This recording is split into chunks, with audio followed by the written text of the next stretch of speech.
بسم اللہ الرحمن الرحیم وما ارسلناک الا رحمتا للعالمین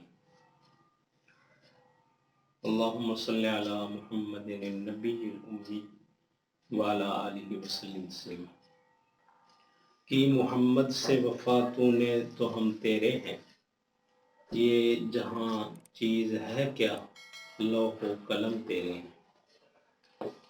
آج کی ہماری اس گفتگو، اس مجلس اور اس محفل کے اندر ماہ ربیع الاول کے حوالے سے کہ یہ وہ ماہ مبارک ہے جس کے اندر آقا مدنی صلی اللہ علیہ وآلہ وسلم کی ولادت بسعادت ہوئی۔ آپ صلی اللہ علیہ وسلم کی ولادت بسعادت کسی تعارف کا محتاج نہیں ہے، اور جو آپ صلی اللہ علیہ وسلم کو خصوصیات عطا فرمائی گئیں وہ بھی کسی تعارف کا محتاج نہیں ہے، اور جو کمالات فضائل آپ صلی اللہ علیہ وسلم کو عطا کیے گئے وہ بھی کسی تعریف کا محتاج نہیں۔ اس کی وجہ کیا ہے؟ اس کی وجہ یہ ہے کہ جو نام آپ صلی اللہ علیہ وسلم کا محمد ہے، یہ نام کے معنی ہی بتاتے ہیں کہ محمد اسے کہتے ہیں جس کی اتنی تعریف کی جائے، اتنی تعریف کی جائے، حتیٰ کہ قلم لکھتے لکھتے لکھتے ٹوٹ جائیں پر جس کی پھر بھی تعریف ختم نہ ہو اسے محمد کہتے ہیں۔ سیاہیاں لکھ لکھ لکھ لکھ کے ختم کر دی جائیں پر پھر بھی جس کی تعریف ختم نہ ہو اسے محمد کہتے ہیں۔ زمانے گزر جائیں، صدیاں بیت جائیں، وقت گھنٹے چل چل کے تھک جائیں پر جس کی پھر بھی تعریف ختم نہ ہو اسے محمد کہتے ہیں۔ زمانے کا ہر انسان اللہ پاک اس کو ایسی زبان دے اور ایسی عمر دے کہ وہ قیامت تک حضور کی تعریف کا بول بولتا رہے۔ وہ زبان تعریف بول بول کے تھک جائے گی، گھس جائے گی، زمانہ ختم ہو جائے گا پر پھر بھی جس کی تعریف ختم نہ ہو اسے محمد کہتے ہیں۔ یہ صرف دنیا ہی میں نہیں، قیامت والے دن بھی اور قیامت کے بعد بھی، جنت کے اندر بھی اللہ کے بعد جس کی سب سے زیادہ تعریف کی جائے گی وہ جناب محمد الرسول اللہ صلی اللہ علیہ وآلہ وسلم ہی ہوں گے۔ اللہ پاک نے ان کمالات اور صفات سے آپ صلی اللہ علیہ وسلم کو نوازا جو یہ شان کسی انبیاء میں سے بھی کسی نبی کے پاس نہیں۔ خصوصیات میں سے بہت چند خصوصیات، انبیاء سارے کے سارے اللہ پاک ان کو بہت ساری خصوصیات سے نوازتے ہیں، لیکن کسی میں کوئی خصوصیت تھی، کسی میں کوئی خصوصیت تھی، کسی میں رونے والی خصوصیت تھی، کسی میں عجز و انکساری انتہا درجے کی تھی، کوئی کلیم تھا، کوئی ذبیح اللہ تھا، کوئی خلیل تھا، کوئی نوح نجی اللہ تھا، آدم صفی اللہ تھے، لیکن ہر نبی اپنی جگہ پہ اپنی صفات کے ساتھ، لیکن اللہ پاک نے زمانے بھر کی خصوصیات کا جو منبع تھا وہ آپ صلی اللہ علیہ وسلم کو عطا فرمایا گیا۔ حضرت موسیٰ علیہ السلام کے بارے میں قرآن پاک کے اندر آتا ہے کہ حضرت موسیٰ علیہ السلام کی پیدائش کا جب نجومیوں نے فرعون کو بتایا کہ آپ کی سلطنت اور بادشاہت میں ایک بچہ پیدا ہوگا جو آپ کی سلطنت اور بادشاہی کے ختم ہونے کا سبب بنے گا، تو اس نے 70,000 بچوں کو قتل کروایا کہ وہ بچہ پیدا نہ ہو۔ 70,000 بچوں کو اس نے قتل کروایا، 70,000 بچوں کو کہ وہ بچہ پیدا نہ ہو، لیکن اللہ نے فرمایا وہ بچہ تو پیدا ہوگا ہی ہوگا۔ لیکن فرق اتنا ہے کہ موسیٰ وہ نبی ہیں کہ جن کی پیدائش پہ فرعون نے 70,000 سے بھی زائد بچوں کو قتل کروایا، انہیں موسیٰ کہتے ہیں، اور جن کی ولادت بسعادت پہ اللہ نے ہر گھر میں ہر ماں کی گود میں لال عطا فرمایا، انہیں محمد الرسول اللہ کہتے ہیں۔ پھر موسیٰ علیہ السلام کے بارے میں آتا ہے وَنُرِيدُ أَن نَّمُنَّ عَلَى الَّذِينَ اسْتُضْعِفُوا فِي الْأَرْضِ، کہ ہم چاہتے ہیں موسیٰ علیہ السلام کی پیدائش ہو، ولادت ہو، تاکہ ان کی برکت سے ہم بنی اسرائیل پر رحم کریں، رحمت کریں۔ یہ موسیٰ علیہ السلام کے بارے میں فرمایا جائے۔ قرآن کہتا ہے کہ موسیٰ علیہ السلام کی پیدائش اور ان کا آنا، ان کی ولادت ان کی قوم کے لیے رحمت بنے، انہیں موسیٰ کہتے ہیں۔ اور جن کی ولادت بسعادت کے بعد اللہ خود یہ ارشاد فرمائے کہ اے محبوب آپ کے آنے کے بعد ہم یہ فرما رہے ہیں، آپ صرف اپنی قوم کے لیے نہیں، مکہ والوں کے لیے نہیں، مدینہ والوں کے لیے نہیں، بلکہ وما ارسلناک الا رحمتا للعالمین، پورے عالم اور پورے تمام جہانوں کے لیے جو رحمت بن کر آئے، انہیں محمد الرسول اللہ کہتے ہیں۔ پھر موسیٰ علیہ السلام کے بارے میں ارشاد ہوا کہ اے موسیٰ آپ ایسا کرنا کہ ہم آپ کو کچھ احکامات دینا چاہتے ہیں، کچھ پیغام دینا چاہتے ہیں، کچھ باتیں ایسی بتانا چاہتے ہیں جو آپ نے جا کے اپنی قوم میں بتانی ہیں۔ تو آپ ایسا کرنا، آپ اپنے معزز لوگ جو آپ کے قوم کے ہیں، شرفاء قسم کے لوگ، عالم لوگ ہیں، آپ ان کو میرے پاس کوہ طور پہ لے کے آنا، میں وہ باتیں آپ سے کہوں گا اور آپ نے ان سے، اور پھر آپ نے اپنی قوم میں۔ جب یہ طے ہوا، جب جانے کا وقت ہوا تو موسیٰ علیہ السلام نے تیاری کی، وہ لوگ بھی آپ کے ساتھ آ کے کھڑے ہو گئے۔ تو موسیٰ علیہ السلام نے کوہ طور پہ جانے کے لیے جلدی کی۔ سورۃ طٰہٰ میں یہ ذکر سارا موجود ہے، وَمَا أَعْجَلَكَ عَنْ قَوْمِكَ يَا موسیٰ۔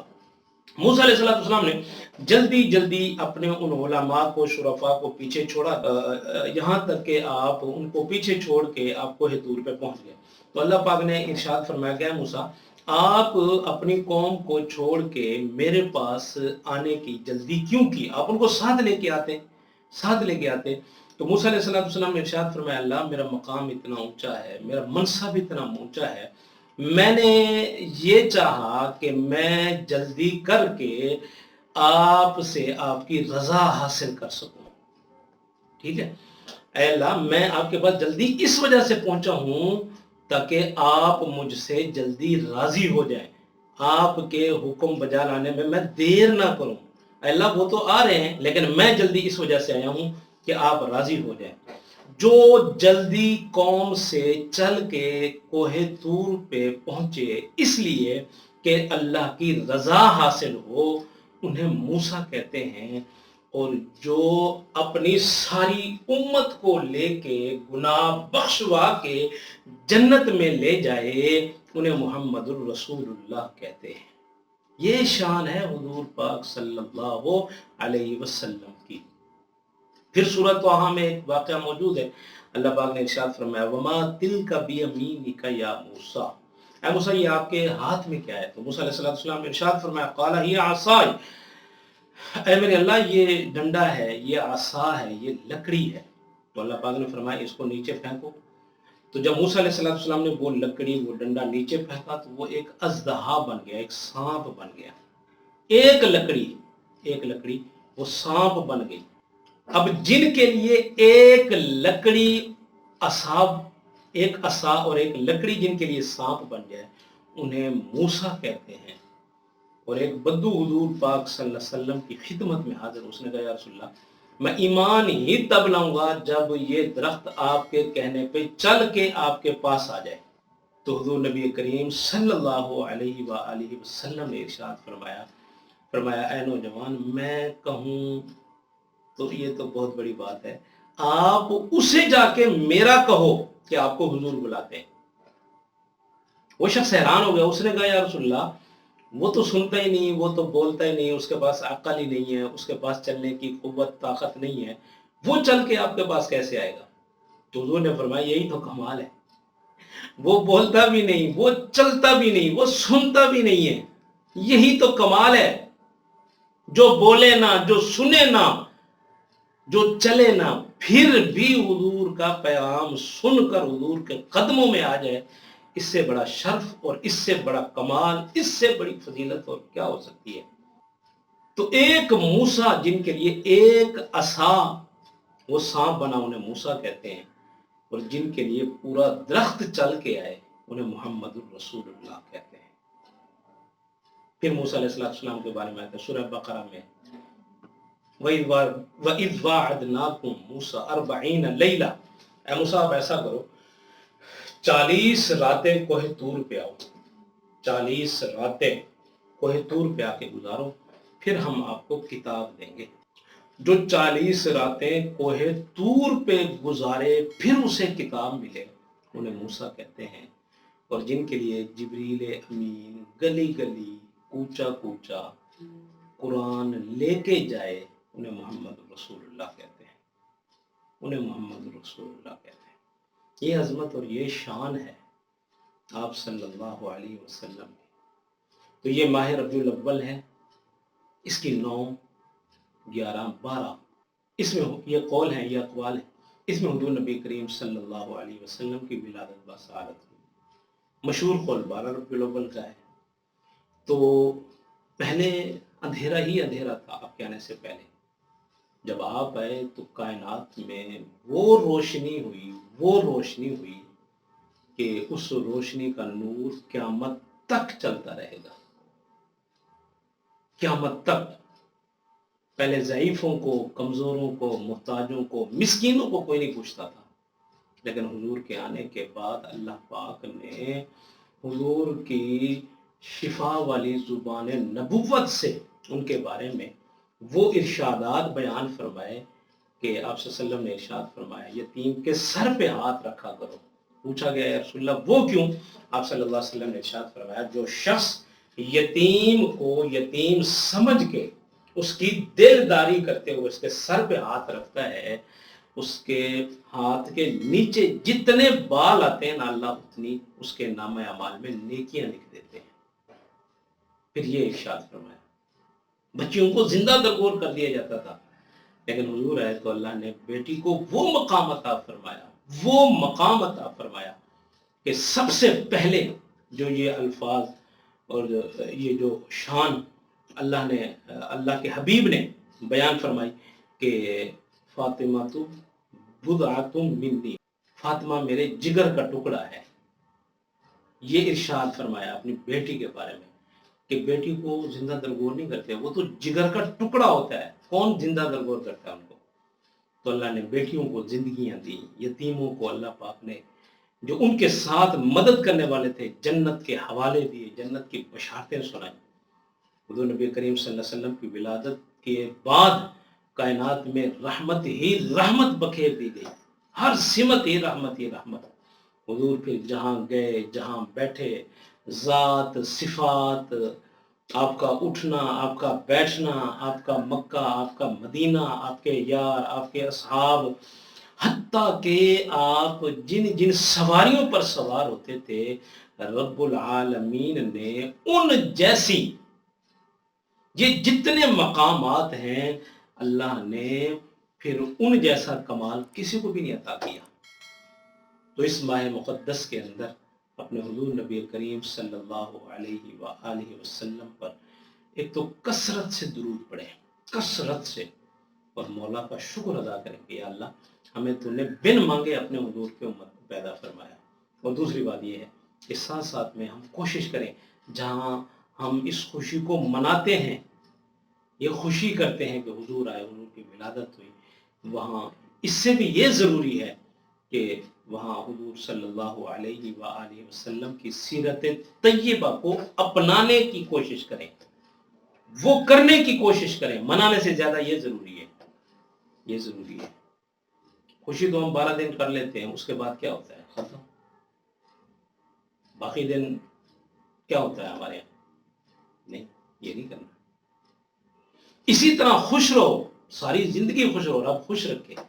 لیکن یہ خوشی حقیقی تب خوشی بنے گی جا کے کہ جب آپ کا اٹھنا، آپ کا بیٹھنا، آپ کا چلنا پھرنا، آپ کا کام، آپ کی خرید و فروخت، آپ کا معاملات، ہر قسم کے اعتبار سے جب یہ سارا کا سارا جیسا حضور نے فرمایا ویسا ہو جائے، پھر یہ خوشی ہے۔ اللہ پاک ہمیں حضور نبی کریم صلی اللہ علیہ وسلم کی مبارک زندگی پہ عمل کرنے کی توفیق نصیب فرمائے۔